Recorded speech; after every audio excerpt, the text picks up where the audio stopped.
Hey everyone, welcome back to my channel and this is Jyoti here. और आज की video में मैं आपके साथ शेयर करने वाली हूँ अपने सीटेट की स्ट्रेटजी। तो सीटेट पेपर 1 मैंने आर गुप्ता पढ़ के दिया था और उसके अंदर भी मैंने सिर्फ और सिर्फ हिंदी पढ़ी थी, इंग्लिश पढ़ी थी और इसके अलावा हमारा जो पेडागोजी वाला सेक्शन होता है, सीडीपी वाला सेक्शन होता है वो पढ़ा था। इसके अलावा जो मैंने मैथ्स होती है उसके अंदर मैथ्स मैंने प्रीवियस ईयर क्वेश्चन पेपर लगाए थे। इसके अलावा मैंने कुछ नहीं किया है उसके अंदर। और मैथ्स की पेडागोजी वही रिपीटेड होती है, तो आप लोग अगर प्रीवियस ईयर पेपर लगाते हैं तो उससे आपका काफ़ी कुछ कॉन्सेप्ट क्लियर हो जाता है। और ईवीएस के मेरे पास नोट्स हैं कोचिंग सेंटर के, तो वो मैं पढ़ती थी, 10-12 पेजेस के हैं, तो ईवीएस में भी उससे जो है अच्छा खासा स्कोर हो जाता था। तो ये मेरी पेपर 1 की स्ट्रैटेजी थी, आप चाहें तो इसे फॉलो कर सकते हैं। और सीडीपी के लिए जो कि अभी लेवल हाई जा रहा है, तो मैं एक लूसेंट की बुक सजेस्ट करूँगी अगर आपको और ज़्यादा कॉन्सेप्ट अपने अच्छे करने हैं तो, क्योंकि उसमें काफ़ी अच्छे से दिया हुआ है। क्योंकि मैंने जो अभी उसमें 2023 में जो एग्ज़ाम दिया था तो उसमें सीडीपी मैंने वहाँ से पढ़ी थी, तो काफ़ी अच्छा स्कोर था मेरा 105। और अब जो हम पेपर 2 की बात करें, जो कि काफ़ी लोग पहली बार दे रहे होंगे, काफ़ी लोगों का होता नहीं है, और जो सीटेट का जो रिज़ल्ट है बहुत डाउन जा रहा है। और आप लोग जानते हैं कि सीटेट एक बार आप क्वालिफाई कर लेते हैं तो वो क्या होता है कि आपका लाइफ टाइम वैलिड होता है, ठीक है। मैंने 7 बार क्यों दिया, मैं ऐसे ही देती हूँ, मुझे मज़ा आता है सीटेट देने में। और मतलब इत्तेफाक कहो या ऐसे बोलो कि मतलब लक बोल सकते हो या मेहनत बोल सकते हो कि हाँ मेरा क्लियर हो जाता है हर बार। 7 बार मैंने अभी जो 24 में एग्ज़ाम दिया, 7 बार मेरा क्लियर हुआ है पेपर 1, 3 बार मैंने एग्ज़ाम दिया है पेपर 2 का। तो 2021 में दिया था, 23 में दिया था और 24 में दिया है, तो मेरा तीनों बार क्लियर है।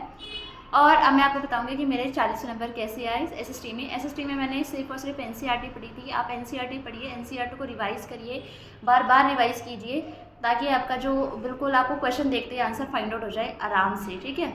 और यूट्यूब चैनल मैं कोई सजेस्ट नहीं करूँगी, क्योंकि अगर आपको ये पता है कि आपको पढ़ना क्या है, सिलेबस आपको पूरा गिवन है, तो आप उसको टॉपिक उठाइए, उसको अच्छे से पढ़िए, अपने शॉर्ट नोट्स बनाइए।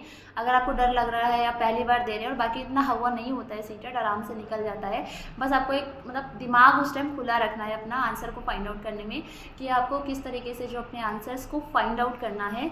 और जब भी आप टीचिंग में हैं और आप कोई क्वेश्चन आंसर आप कर रहे हैं, तो उसमें आपको बच्चे को सेंटर में लेके चलना है, कि आप बच्चे को कभी भी गलत नहीं ठहरा सकते। बच्चा गलत है तब भी आप उसे गलत नहीं ठहरा सकते, ठीक है। तो ये है।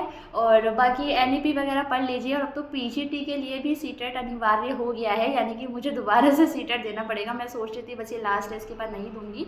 ओके, तो पेपर 2 में सीडीपी मैं बता देती हूँ कि सीडीपी देखो, मेरा जब मैं तैयारी करी थी DG+B की, तो सीडीपी मैंने खुद के नोट्स बनाए थे और वह मैं नोट्स अभी तक रिवाइज करती हूँ। तो सीडीपी के लिए मैं कुछ अलग से नहीं पढ़ती हूँ, और इवन अब मैं पेपर 1 का पढ़ती ही नहीं हूँ। पेपर 1 में ऐसे ही दे आती हूँ जाके, क्योंकि कुछ ही एक्स्ट्रा चार्ज लगता है, और भर देती हूँ दोनों फॉर्म, क्योंकि पेपर 2 का भरना होता है। तो इस तरीके से पेपर 1 में अभी नहीं पढ़ती हूँ। जॉब लगने के बाद मैंने छोड़ दिया पेपर 1 पढ़ना, बस मैं फॉर्म भर देती हूँ, एग्ज़ाम दे देती हूँ। पेपर 2 में जो हिंदी है और जो इंग्लिश है, उसका मैं कैसे तैयारी करती हूँ, मैं उसका बताती हूँ। कि हिंदी के लिए मैं क्या करती हूँ, प्रीवियस ईयर क्वेश्चन पेपर निकाल लेती हूँ, और इंग्लिश के भी प्रीवियस ईयर क्वेश्चन पेपर निकाल लेती हूँ। एक रखती हूँ रजिस्टर, और वहाँ पे सारे क्वेश्चन आंसर देखती हूँ, और जहाँ मुझे लगता है कि डाउट है या मुझे इसके ऑप्शन समझ नहीं आ रहे, इसको मैं गूगल करती हूँ। गूगल करने के बाद उनको समझती हूँ कि ये क्या कहना चाह रहे हैं, क्या पूछना चाह रहे हैं, या कोई इसमें कोई नई बात बताई है, कोई नई थ्योरी है, उसको एक आप मतलब रफली आप लिख सकते हो नोट्स, एज अ नोट्स। और बाकी इसके अलावा आप उसी चीज़ को किसी यूट्यूब चैनल पे भी सर्च कर सकते हो, ठीक है, इस तरीके से। बाकी मैंने कोई यूट्यूब चैनल नहीं देखा है, मैं खुद से अपना तैयारी करती हूँ। और एक चीज़ और कि एक होता है मेरे नोन में काफ़ी है, वो मैराथन वगैरह देख लेते हैं और फिर उनका सीटेट क्लियर नहीं होता है। तो यहाँ एक ही बात कहना चाहूँगी, पहले आप लोग अपनी अच्छे से सिलेबस कवर कीजिए।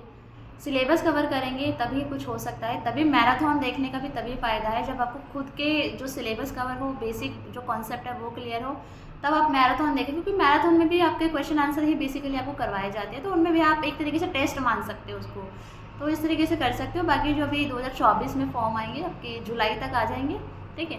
तो मतलब जुलाई तक एग्ज़ाम हो जाएगा, फॉर्म आपको जल्दी देखने को मिलेंगे। लास्ट ईयर अप्रैल लास्ट डेट थी फॉर्म भरने की, 27 शायद 27 या 29 थी। तो और जुलाई में, उसमें अगर जुलाई में एग्ज़ाम होना था, बट वो अगस्त में हुआ था, 20 अगस्त को, ठीक है। तो ये मेरा एक्सपीरियंस था और मैंने शेयर कर दिया है। एनसीईआरटी आप पढ़ो, क्योंकि आगे आपको जॉब करने के लिए भी एनसीईआरटी पढ़नी है। तो एनसीईआरटी तो आप रट लो, उसको बिल्कुल पी जाओ ऐसे, मतलब घोल के, कि हाँ, क्योंकि आगे आगे भी वो आपको काम आएगी। और एनसीईआरटी में काफ़ी कुछ छोड़ने वाला भी होता है, तो जो पढ़ना है उसको हाईलाइट कर लो, ताकि आप दोबारा उस बुक को पढ़ो तो उसी हाईलाइट्स जो किया हुआ है उसको पढ़ लो। क्योंकि मेरा भी ये सीन है, मेरे पास लिखने का टाइम नहीं होता है, स्कूल होता है, फिर इतना टाइम नहीं होता है, तो मैं क्या करती हूँ कि उसी में हाईलाइट कर देती हूँ। और जब दोबारा रिवाइज करना होता है, जो हाईलाइट्स वाले पॉइंट्स हैं उन्हीं को, क्योंकि सारी चीज़ें इतने भी हम बेकार नहीं होते, कुछ कुछ चीज़ें तो हमें पता ही होती है, तो वो पढ़ने की ज़रूरत नहीं होती बार बार। कुछ कुछ चीज़ें तो बचपन से पढ़ते आ रहे हैं तो रट गई है, ठीक है।